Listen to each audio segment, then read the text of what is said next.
Welcome into WFRV Plus Sports Night. I am Kyle Malzahn.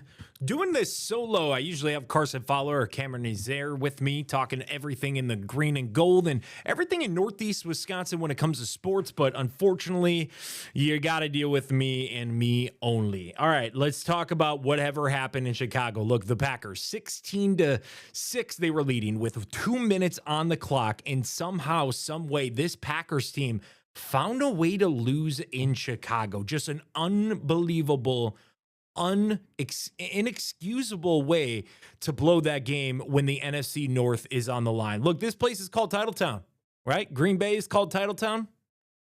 And right now, the Green Bay Packers looking to go back to back to back, 3 consecutive years.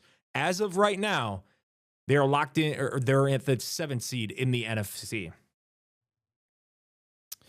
Something's got to change with this football team, right? They are so talented at fully healthy. They've had a lot of injuries. Like Parsons goes down. That's not to mention Tucker Kraft went down. You're starting quarterbacks now in the concussion protocol. Your backup quarterback, Malik Willis, his shoulder's banged up. They got to get healthy, and they got to stop getting in their own way too. The only team, and I am a firm believer on this, is that the only team that can beat the Green Bay Packers are the Green Bay Packers themselves. And we saw that on Saturday after they blew a 10.2 possession lead to the Chicago Bears on the road with the NFC North crown on the line. 22-16 was the final. I want to bring up this tweet, and I tweeted this after the game. Let's go through these Packers losses. They led the Browns 10-0 with 6 minutes to go in the game. Jordan Love throws an interception. They have a field goal blocked. They lose. The Packers were tied with Carolina before they got walked off on a field goal. That's a loss. They were shut out for 3 quarters versus Philadelphia at home, the defending Super Bowl champs that don't look as strong this year. They lose that game. If they had done anything in the first 3 quarters, they walk out victorious. But yet again, the offense couldn't get it done. They coughed up a 9-point third quarter lead on the road against Denver, right? Micah Parsons goes down. Everybody's affected. And hey, look, like that injury and that shock is real. Momentum's a real thing. After Micah Parsons goes down, there's the breath goes out of the stadium. Denver capitalizes, but the Packers were up 9 points in the third quarter with the ball back in Jordan Love's hand. Throws the interception. Christian Watson goes down. Then shortly after, Micah Parsons goes down, and everything from there is just downhill.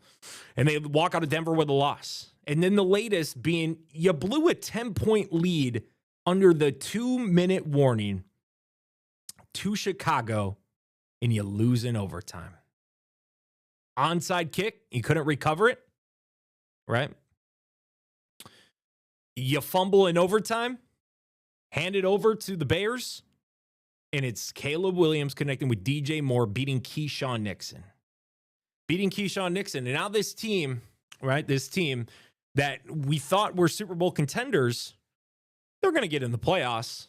But how healthy will they be to make a playoff push? Time will tell. Time will tell what this Green Bay Packers team, the math is simple, folks, right? The math is simple. Win and in, right? You got 2 games. You win one of those, you're in the playoffs. Or a Detroit loss.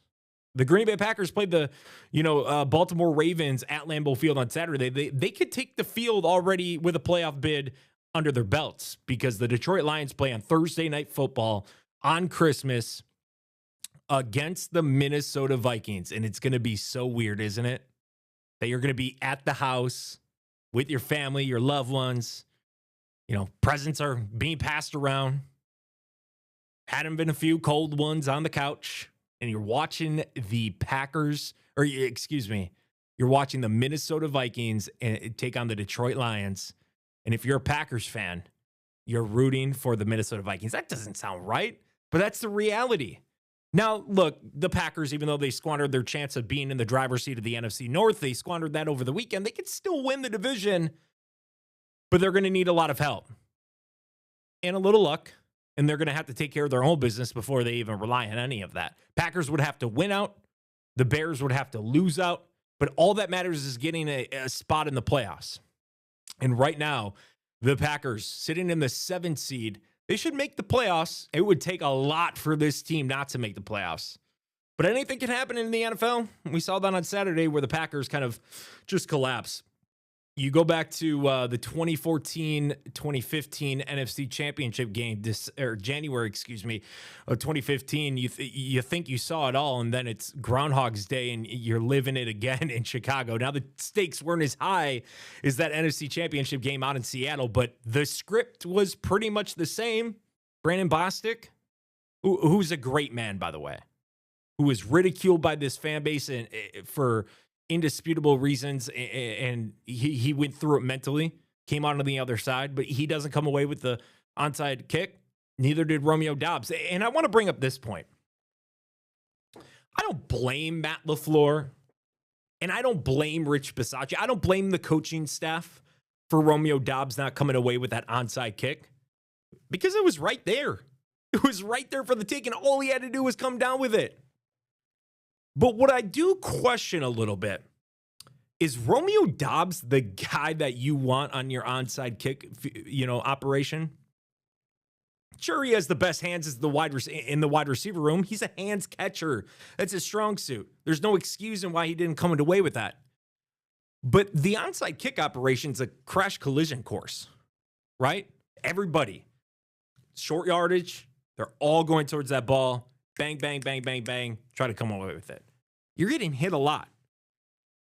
And Romeo Doubs is coming off a season where he battled a few concussions. He wears the Guardian cap.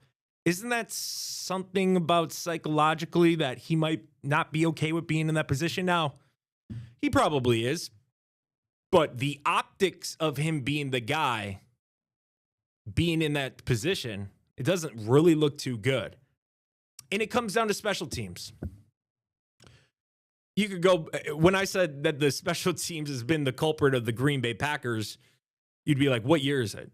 Because you can go back to the 2022 ending, right? The 2021-22 ending to the season where the Packers have a meltdown on special teams in the divisional round when you're the number 1 seed playing at a cold Lambeau Field, welcoming in the San Francisco 49ers. The West Coast team playing in the snow. It was snowing at Lambeau Field during that game. They have a block kick.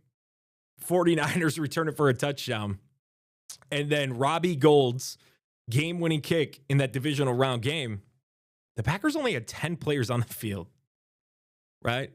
And you go back to all these, like the kicking issues the last few years with Anders Carlson. They brought in Greg Joseph to try to do something. You go back to this year. Right? The Packers, what are they, 9-5-1? 9-5-1? They could easily have 3 more wins on their record and possibly be the number 1 seed if the special teams unit just does their job. Look at Dallas. That tie, if the extra or the PAT, if the PAT isn't blocked and the Packers just kick that in, 1 point in that game gets you a win. But the blocked PAT is the deciding factor in that one. It's a special teams issue. Let's go to Cleveland, right? Jordan Love drives the team down. Some adversity happens. Jordan Love takes the reins. He drives them all the way down the field, gets them in field goal position, and blocked field goal. Blocked field goal. Or let's go to Chicago, right? I don't want to go back there. It was like a nightmare happening that you just couldn't wake up from. But let's go back to Chicago, shall we? You recover that onside kick. I'm not saying you put the game away, but you put the game on ice, right? 3 special teams blunders that cost the Packers 3 wins at the end of the day. And I know it doesn't always come down to those plays, but they're huge plays that were deciding factors. And that has been the culprit of this Green Bay Packers team for many years under Matt LaFleur. I don't know what they have to do. They had Mo Drayton in the building, 2021, 2022. They got rid of him. They brought in Rich Bisaccia. And Matt LaFleur was asked post-game about the special teams operation and unit and how do you get it fixed and the specific plays from this season, those 3 plays that I just mentioned. And he's like, he doubled down. Right? He doubled down on Rich Bisaccia. He said, The coverage units have been pretty good. You're looking at 3 plays. That's sure they're big plays, but it casts a black shadow and a dark cloud over what's been, in Matt LaFleur's eyes, a pretty good unit. But guess what? Those 3 plays cost you games. Those 3 plays cost the Packers games. And I think at some point, if the results aren't there in the NFL, in the Green Bay Packers, they're in a results-based profession. If the results aren't there, at some point, the leader of that group, Rich Bisaccia, should be held accountable. But Matt LaFleur has doubled down on Rich Bisaccia. And I'm not just talking about sticking up for him post-game and the unit he is in charge of. I'm talking about making him the assistant head coach. The assistant head coach of this football team. Now, we aren't privy to what happens behind closed doors. I get that. But what we see on Sundays, or in this case, Saturdays, or Mondays, or Thursdays, the NFL is a wacky business nowadays, trying to make the money. They know they can. But what the product we see, more times than not, the special teams unit doesn't do their job. And it's a slim margin in this league for special teams, right? You got one you get one kick. It's like, imagine Jordan Love had one throw and he throws it a bit too high, but he only has 4 throws a game and he misses the one home run hit. You'd be like, yeah, that's really bad. But the 3 other completions, man, they were great. Yeah, but if you lost the game by 7 points, but you had that one throw back, could change it. I don't know if that's the right analogy, but I'm just saying the margin for error on special teams is very slim. It is very slim. But yeah, you got to do your job. So the Packers are in this situation. They had a chance to control their own destiny a few weeks back after beating Chicago at Lambeau Field. They lose 2 in a row. They're riding a 2-game losing streak after falling in Chicago in an inexcusable way. And now it's how this team will battle through adversity. How will this team come out against the Baltimore Ravens, who, by the way, are fighting for their lives right now at this point in the season, in week 17. I think they're 7-8, trailing the Pittsburgh Steelers in the division. Their season's on the line. But the Packers, all they have to do is win and in. And I'm not saying if you get the 7th seed, your season's over. You're in the playoffs, thanks to the expanded playoffs. In 2020, they changed it to 7 teams. Well, this is called Title Town. Green Bay is nicknamed Title Town, not 7th seed town, not wild card round town. Wild card round town. I'm kind of round. I'm a poet and I didn't even know it. It's Title Town. What did Brian Gutekunst say after last season's end of the season press conference? He said it's time we start competing for championships. Well, you got to stop getting in your own way if you're the Green Bay Packers and start competing for championships, because the only team that's beaten the Green Bay Packers are the Green Bay Packers. All right. We're going to take a break. Catch you on the other side, folks. Thanks for listening to my rant. Hope you thought it was good.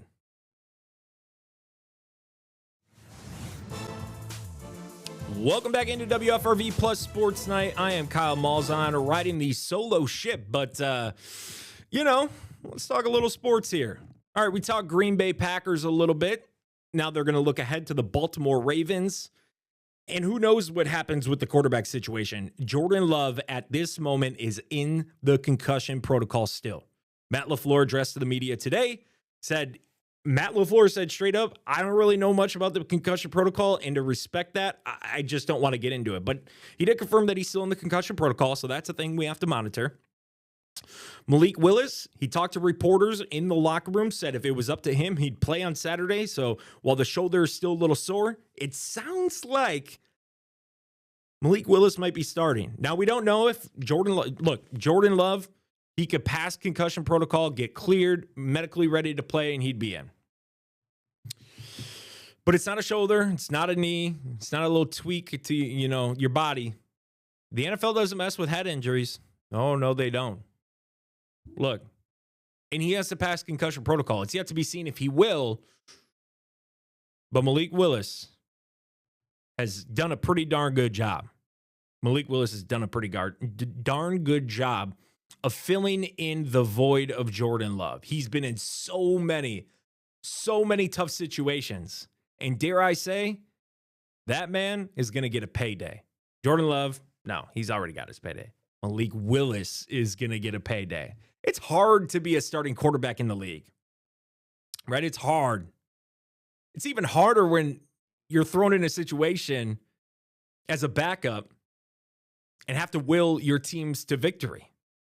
But Malik Willis has done, he's done more good than bad in this league. And look, that fumble was horrible. Look, change protection at the line of scrimmage, that should have been done in the huddle, but it happened, and the Bears take over and they win the ball game. I get it. Like, it's bad, but he owned it in the locker room, right? Or in the post-game presser.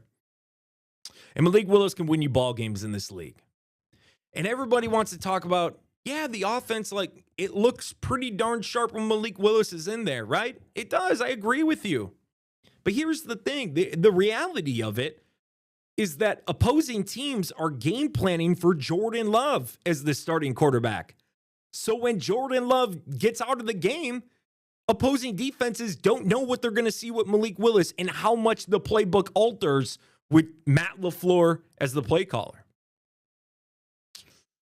So, of course, things are going to look a little different and a little bit more smooth with Malik Willis because he can not only throw the ball, but he can also run the ball. So whoever starts on Saturday, Jordan Love, Malik Willis, the Packers need a win, and they are in. And who knows? By Saturday, they could be in the playoffs already with a Detroit loss to the Minnesota Vikings. So if you're Packers fans, go Vikings. Skol, skol, skol, skol the Packers into the playoffs. All right, we'll wrap up the show on the other side. Thanks so much. We'll see you soon.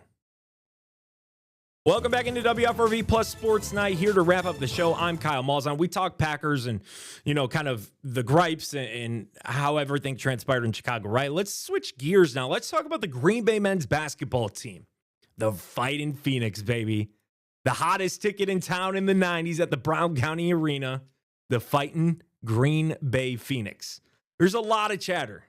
There was a lot of chatter about a year ago, a year and a half ago now, when Doug Gottlieb was named the head men's basketball coach of the Green Bay Phoenix. For good reason. Look, I mean, Doug's never coached at a Division I level before. He's a national radio host, or was at the time. And the Green Bay Phoenix finally got back into relevancy after Will Ryan, I don't want to say it, but was running the program into the ground under his tenure. Sundance Wicks comes around.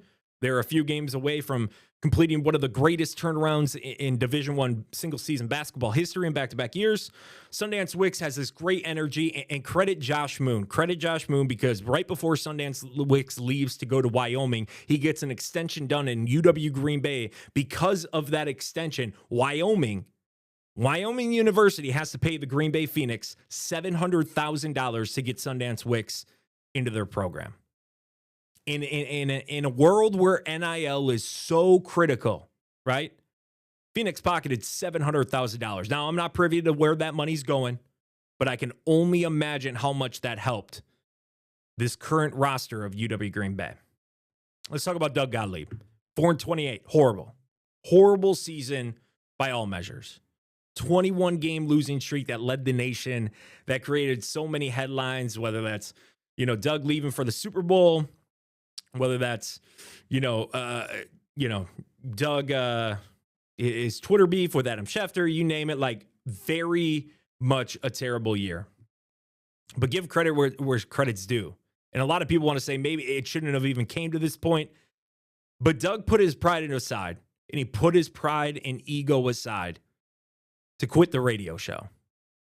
It's hard in this industry. I can only imagine, like, I'm only at the local level. I don't know another life outside of broadcast journalism. I don't know life outside of being on TV. It's hard to imagine what else I'd be doing, because this is what I love. But Doug has the Green Bay Phoenix in a spot where he thinks that this team could be rising, and he quit the radio show. And that's progress. That's progress where this Green Bay Phoenix team needs to go. It's great for Doug, right? He's not expanding himself. He can focus on basketball and basketball only. It's great for the university. It is great for the university, and it's great for the community. Because when you put your pride and your ego aside and you put the team first, and I'm not saying Doug wasn't putting the team first. By all accounts, by every player, by every administrator, by Doug himself, he was present, he was there, he was focused, he was all in. But when you do that and your actions match your words, a community can rally. A community can rally, and that's what the Green Bay Phoenix need. Because basketball matters in this city just like football does. People care about UW Green Bay basketball. I'm an alum. I love UW Green Bay. And I'm happy about this move. Really happy for UW Green Bay. Now, it's yet to be seen how this tenure unfolds, right? Year 2 into a 5-year deal, things could go south. It'd be hard to go south after a 4-28 season, but it could. But right now, the move that Doug Gottlieb made to quit the radio show and focus on his basketball team is a really good move for the Phoenix. And I'm rooting for Doug. I'm rooting for Doug. He's a reporter's dream. He gets it. He's in the media. So we'll see. They just lost one today against Campbell. Really tough one. But rooting for Doug. That's my rant. And good on Doug. And all the best to the Green Bay Phoenix Hoops. All right, thanks so much for watching this edition of WFRV Plus Sports Night. Everybody have a good night. See you later.